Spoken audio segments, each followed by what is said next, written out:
Bagian 1 detik-detik terakhir, dan tamu tak diundang. Pernahkah Anda membayangkan apa yang sebenarnya terjadi tepat 1 detik setelah mata Anda tertutup untuk selamanya? Bayangkan, jika hari ini adalah hari terakhir Anda menatap layar ini, dan malam nanti adalah malam pertama Anda di tempat yang gelap, sempit, dan sendirian. Tahukah Anda bahwa di saat orang-orang menangisi jasad yang kaku, ruh Anda sebenarnya sedang kebingungan melihat pemandangan yang tak pernah terbayangkan sebelumnya? Sahabat beriman yang dirahmati Allah, kematian adalah satu-satunya kepastian yang seringkali kita lupakan. Kita sering merasa waktu masih panjang, padahal ajal mengintai sedekat urat leher. Rasulullah SAW mengingatkan bahwa setiap jiwa pasti akan merasakan kematian. Ketika saat itu tiba, tidak ada lagi negosiasi waktu. Napas terakhir akan terhembus berat, seolah dada dihimpit beban gunung. Lidah yang biasa fasih berbicara, tiba-tiba menjadi keluh dan kaku. Pandangan mata akan terpaku pada 1 titik, mengikuti arah perginya ruh. Jantung berdetak 1 kali lagi, lalu berhenti untuk selamanya. Rasa dingin mulai merayap perlahan dari ujung kaki. Dingin itu bukan dingin biasa, melainkan tanda kehidupan sedang ditarik keluar. Nabi Musa alaihissalam menggambarkan sakitnya kematian seperti domba yang dikuliti hidup. Bayangkan rasa sakit ketika sehelai rambut dicabut paksa dari kulit kepala. Lalu bayangkan jika rasa sakit itu terjadi pada setiap sel dan saraf di tubuh Anda. Proses pencabutan nyawa dimulai dari kaki, naik ke betis, hingga ke kerongkongan. Di fase inilah, manusia berada dalam kondisi paling lemah sepanjang sejarah hidupnya.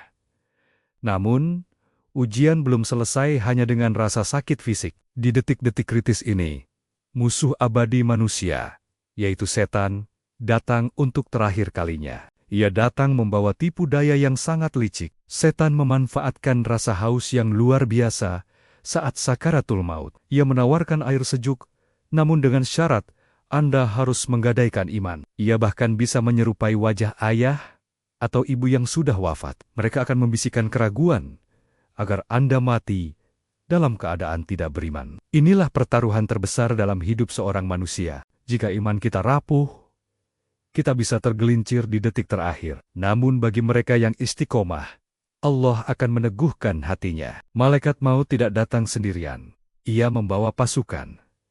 Bagi orang beriman, malaikat itu tampak indah dan bercahaya. Mereka membawa kain sutra dari surga untuk membungkus ruh yang suci. Proses keluarnya ruh orang mukmin digambarkan seperti air yang menetes dari bibir kendi. Sangat halus, sangat lembut, dan penuh ketenangan. Sebaliknya, bagi pendosa, malaikat maut datang dengan wajah yang mengerikan. Ruh akan dicabut dengan kasar, seperti menarik besi berduri dari kain wol yang basah. Saraf-saraf akan putus, dan rasa sakitnya tak terperi. Saat ruh telah keluar sepenuhnya, jasad hanyalah onggokan daging tak bernyawa. Anda bisa melihat jasad Anda sendiri, terbaring dikelilingi keluarga. Anda mendengar tangisan mereka, tapi Anda tidak bisa menjawab. Anda ingin berteriak bahwa Anda masih ada, tapi suara Anda tak terdengar. Dunia yang dulu Anda kejar mati-matian, kini tidak ada artinya lagi. Harta yang Anda tumpuk tidak bisa menolong rasa sakit ini. Jabatan yang Anda banggakan tidak membuat malaikat maut segan. Yang tersisa hanyalah penyesalan bagi yang lalai dan harapan bagi yang taat. Kini, perjalanan sesungguhnya baru saja dimulai. Tubuh Anda masih di kamar, tapi jiwa Anda bersiap menuju langit. Apakah pintu langit akan terbuka menyambut Anda, atau justru tertutup rapat dan menolak kehadiran Anda? Semua tergantung pada apa yang Anda lakukan di dunia ini. Maka, sebelum kita lanjut menyelami perjalanan ruh menembus 7 lapis langit, mari kita renungkan kembali bekal apa yang sudah kita siapkan. Jangan sampai kita menjadi orang yang menyesal saat nyawa sudah di kerongkongan. Ingatlah, penyesalan di alam sana tidak ada gunanya. Waktu untuk bertaubat adalah sekarang, saat napas masih berhembus. Karena jika malaikat maut sudah mengetuk, pintu taubat telah tertutup rapat. Persiapkan diri Anda, karena perjalanan ini pasti akan Anda tempuh sendirian. Sahabat teladan umat, apakah Anda ingin Allah mudahkan saat sakaratul maut nanti?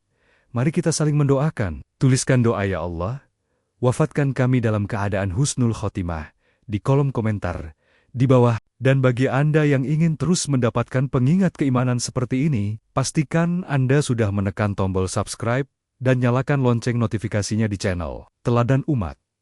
Mari kita lanjutkan perjalanan ruh ini ke fase berikutnya. Bagian 2. Perjalanan menembus langit setelah ruh terlepas dari jasad.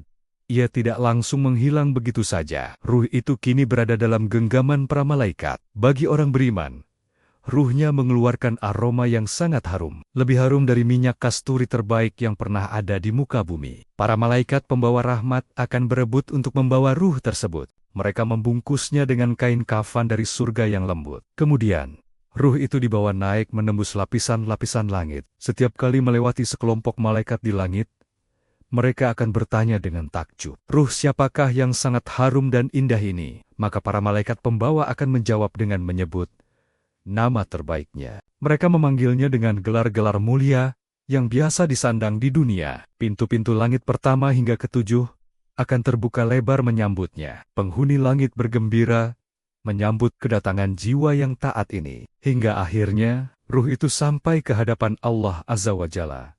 Allah kemudian memerintahkan untuk mencatat amalnya dalam kitab Illiyin. Itu adalah tempat yang tinggi dan mulia bagi orang-orang bertakwa. Kemudian Allah berfirman, "Kembalikan hambaku ke bumi, karena dari tanah aku menciptakannya, dan ke tanah aku mengembalikannya.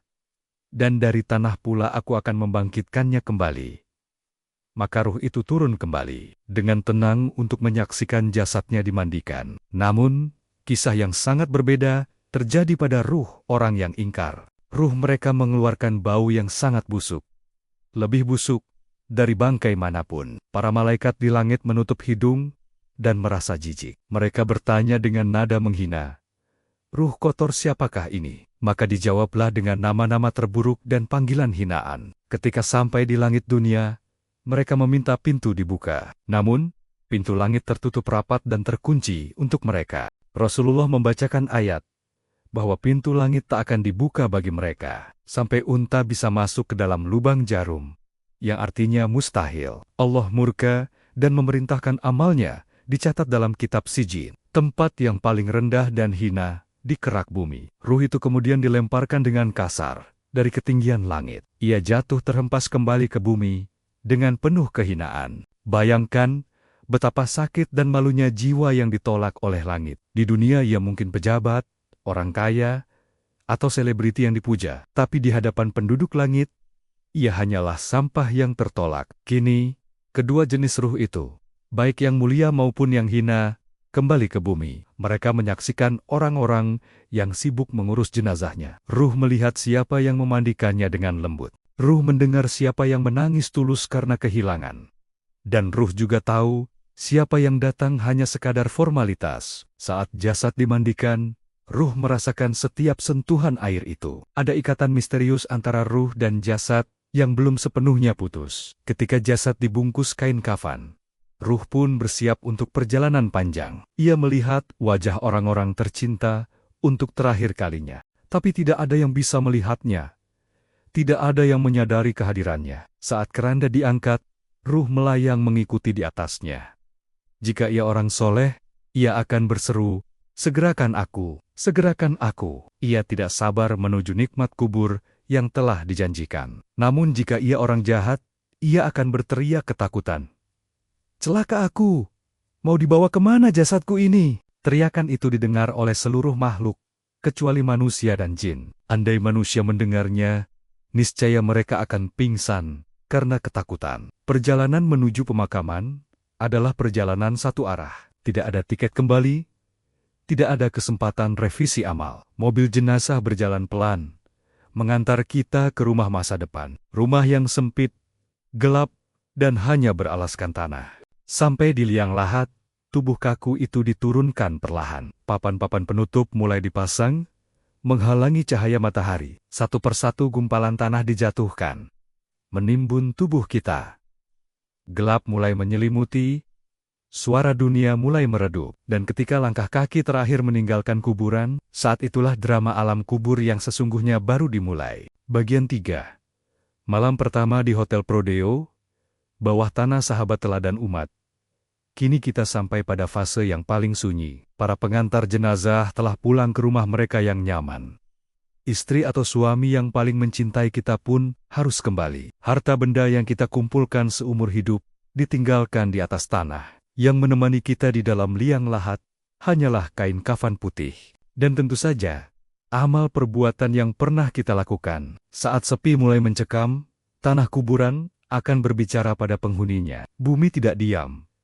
Ia memberikan respon atas kedatangan jasad baru. Bagi orang mukmin, kubur akan meluaskan dirinya sejauh mata memandang. Dinding-dinding tanah menjadi ramah dan memberikan kenyamanan. Kuburan yang tadinya gelap gulita, tiba-tiba diterangi cahaya yang indah. Rasanya seperti tidur di kamar pengantin yang mewah dan tenang. Namun, mimpi buruk nyata terjadi bagi mereka yang banyak dosa. Tanah kubur akan menghimpit jasadnya dengan kekuatan dahsyat. Rasulullah menggambarkan himpitan ini membuat tulang rusuk saling bersilangan. Bayangkan, dinding kiri dan dinding kanan bergerak mendekat dengan cepat. Tubuh remuk redam, namun tidak bisa mati lagi. Rasa sakit itu terus-menerus tanpa henti. Tanah berteriak, "Dulu kau berjalan angkuh di atas punggungku, kini kau menjadi hina di dalam perutku." Kegelapan di dalam sana begitu pekat, tidak ada celah cahaya sedikit pun. Hewan-hewan tanah mulai berdatangan mendekati jasad. Ular-ular dan kalajengking yang tidak pernah dilihat di dunia kini muncul. Ini bukan sekadar cerita horor, tapi peringatan dari Nabi yang mulia. Ada ular yang dinamakan At-Tinain, yang disiapkan untuk penyiksa. Gigitannya mampu menghancurkan tulang dan menyebarkan racun panas. Semua itu terjadi karena kelalaian kita terhadap sholat, karena mulut yang sering menyakiti hati orang lain, karena harta haram yang masuk ke dalam perut kita. Di saat ketakutan memuncak, tiba-tiba suasana berubah mencekam. Terdengar suara gemuruh yang menggetarkan nyali. Tanah kubur seolah terbelah untuk memberi jalan bagi dua sosok raksasa. Mereka adalah malaikat Munkar dan Nakir, sang penguji di alam barzakh. Penampilan mereka digambarkan sangat mengerikan bagi pendosa. Mata mereka menyala seperti kilat yang menyambar-nyambar. Suara mereka menggelegar bagaikan petir di tengah badai. Rambut mereka menjuntai hingga menyentuh tanah. Mereka membawa palu godam yang sangat besar dan berat. Jika palu itu dipukulkan ke gunung, niscaya gunung itu akan hancur lebur. Mereka datang bukan untuk bertamu, tapi untuk menginterogasi. Mereka tidak mengenal belas kasihan, tidak bisa disuap, tidak bisa dirayu. Ini adalah sidang pengadilan pertama yang paling jujur. Tidak ada pengacara yang bisa membela kita di sana. Saksi-saksi bukanlah orang lain, melainkan anggota tubuh kita sendiri. Keringat dingin bercucuran membasahi kain kafan. Jantung seolah berhenti berdetak melihat kedatangan mereka. Mereka mendudukan ruh kita dengan kasar dan tegas. Lalu, pertanyaan pertama yang menentukan nasib abadi pun dilontarkan. Man Rabbuka? Siapa Tuhanmu? Pertanyaan yang terdengar sederhana di dunia, tapi sangat berat di sana. Di dunia, siapa saja bisa dengan mudah menjawab Allah Tuhanku. Tapi di alam kubur, yang menjawab bukanlah mulut dan hafalan. Yang menjawab adalah keimanan yang tertanam di dalam hati. Jika selama hidup kita menuhankan uang, jabatan, atau hawa nafsu, maka lidah akan terkunci rapat dan tidak bisa menyebut nama Allah. Mulut hanya bisa bergumam, aku tidak tahu. Sebuah jawaban yang akan mengundang kemurkaan malaikat dan siksa yang pedih. Namun bagi ahli ibadah, jawaban itu meluncur deras dan lancar. Inilah momen penentuan apakah kita akan selamat atau celaka selamanya. Bagian 4. Manifestasi amal dan wajah asli dosa di tengah ketegangan sidang Munkar dan Nakir. Sebuah keajaiban terjadi bagi orang yang berhasil menjawab Allah Tuhanku, Islam agamaku, serta Muhammad nabiku, dan Al-Quran imamku. Tiba-tiba suasana kubur yang mengerikan berubah menjadi damai. Para malaikat itu berkata, "Tidurlah engkau layaknya pengantin baru." Kemudian, sebuah pintu atau jendela surga dibukakan di sisi kuburnya. Angin sejuk dari surga berhembus masuk membawa aroma kasturi. Ia bisa melihat tempat tinggalnya kelak di surga yang penuh kenikmatan. Hatinya dipenuhi kegembiraan yang meluap-luap. Ia berkata, "Ya Allah, segerakanlah kiamat agar aku bisa kembali ke keluargaku." Di saat kesendirian itu, tiba-tiba muncullah sosok seseorang. sosok laki-laki yang berwajah sangat tampan dan rupawan. Pakaiannya putih bersih. Aromanya sangat wangi menenangkan. Ruh mukmin itu bertanya dengan heran, "Siapakah engkau?" "Wajahmu adalah wajah yang membawa kebaikan." Sosok itu tersenyum lembut dan menjawab, "Aku adalah amal solehmu. Aku adalah solatmu, puasamu, dan sedekahmu. Aku adalah air matamu yang menetes saat berdoa di tengah malam. Aku diperintahkan Allah untuk menemanimu di sini sampai hari kiamat."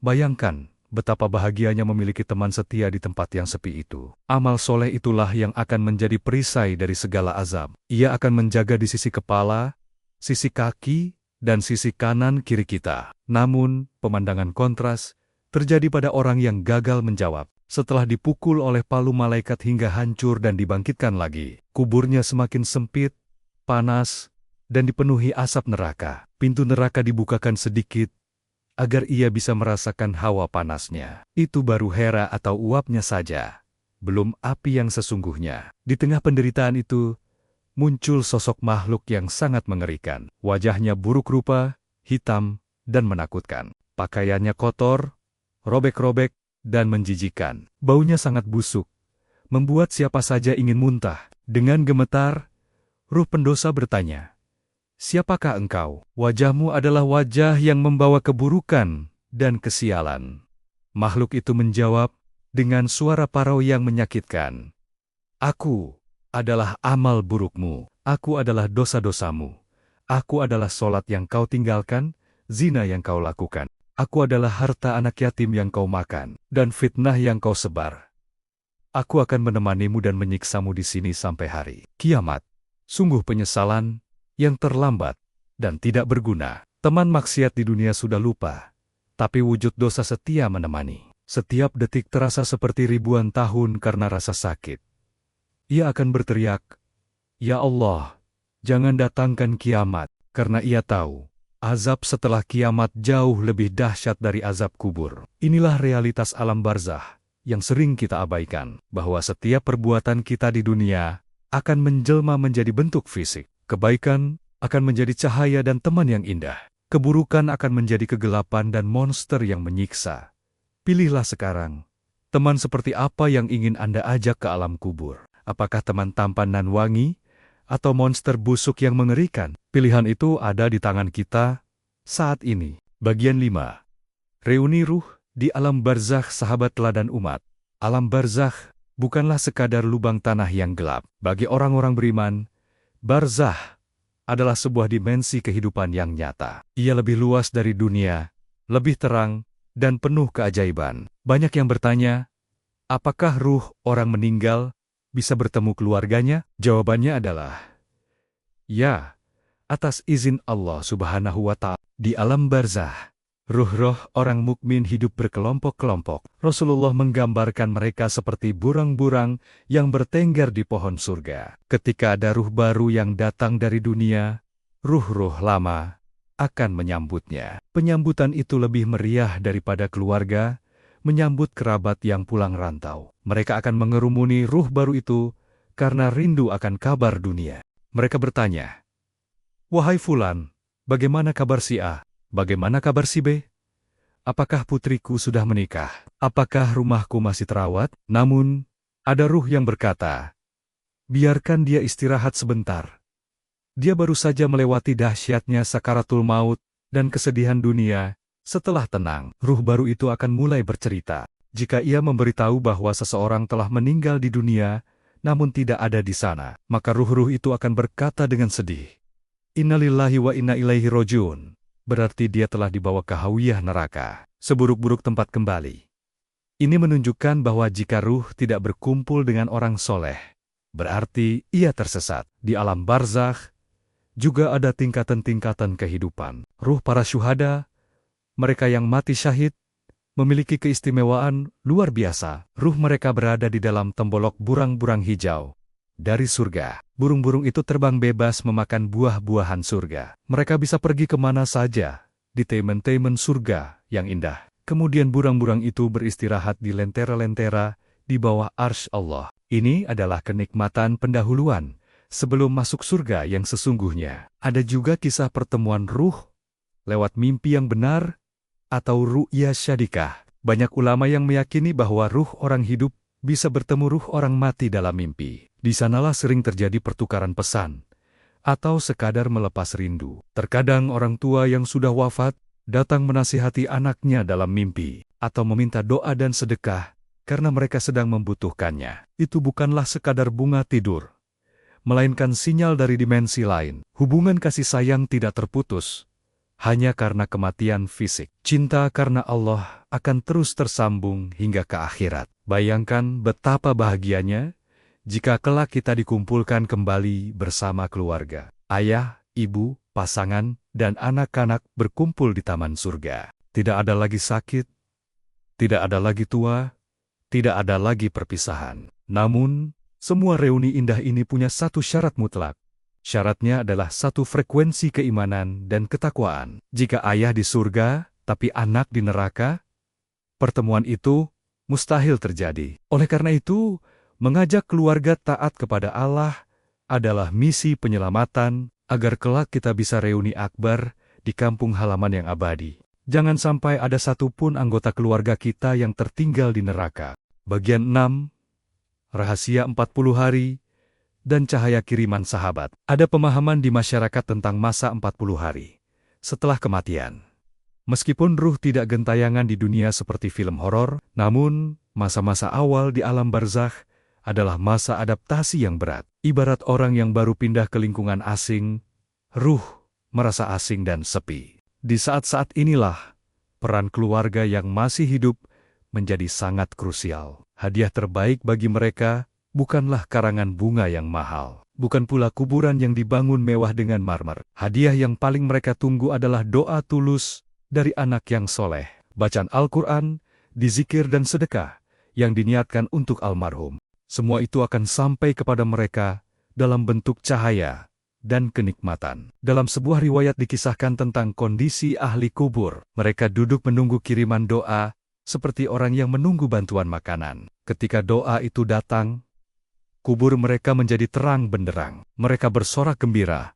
Ini kiriman dari anakku, ini cahaya dari istriku, amal jariyah, ilmu bermanfaat, dan doa anak soleh adalah 3 investasi abadi. Jangan biarkan orang tua kita menunggu dalam kegelapan tanpa kiriman. Setiap ayat Al-Quran yang kita baca, seperti surah Yasin atau Al-Mulk, akan menjadi teman yang menghibur kesepian mereka di sana. Sedekah yang kita keluarkan atas nama mereka akan menjadi payung peneduh. Bahkan, air minum yang kita berikan pada orang haus atas nama almarhum bisa menjadi sungai sejuk yang membasahi kerongkongan mereka di alam barzakh. Ingatlah kisah seorang ulama yang didatangi ayahnya dalam mimpi. Sang ayah bertanya dengan sedih, "Wahai anakku, mengapa kirimanmu terhenti? Dulu aku tenang dengan doamu, kini aku gelisah karena kau mulai lupa." Sang anak pun menangis dan berjanji akan kembali rutin mendoakannya. Sahabat teladan umat, 40 hari hanyalah penanda waktu di dunia. Namun kasih sayang dan doa kita tidak boleh dibatasi waktu. Selama kita masih bernapas, kirimkanlah paket cahaya itu setiap hari. Karena suatu hari nanti, kita pun akan berada di posisi mereka. Kita akan terbaring kaku, menunggu anak cucu kita mendoakan kita. Apa yang kita tanam hari ini, itulah yang akan kita tuai nanti.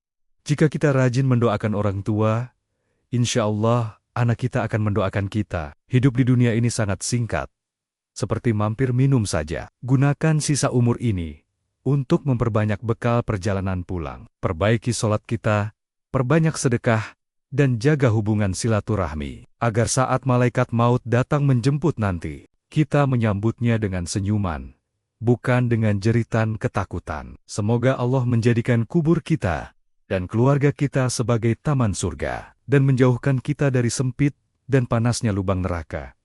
Amin, ya Rabbal Alamin. Terima kasih telah menyimak perjalanan ruh ini hingga akhir. Jika video ini bermanfaat dan mengingatkan Anda pada kebesaran Allah, mohon dukungannya dengan menekan tombol like dan bagikan video ini kepada keluarga tercinta. Satu kali Anda membagikan, bisa menjadi amal jariyah jika orang lain bertaubat karenanya. Jangan lupa subscribe channel Teladan Umat untuk video inspirasi Islami lainnya. Sampai jumpa di video berikutnya. Wassalamualaikum warahmatullahi wabarakatuh.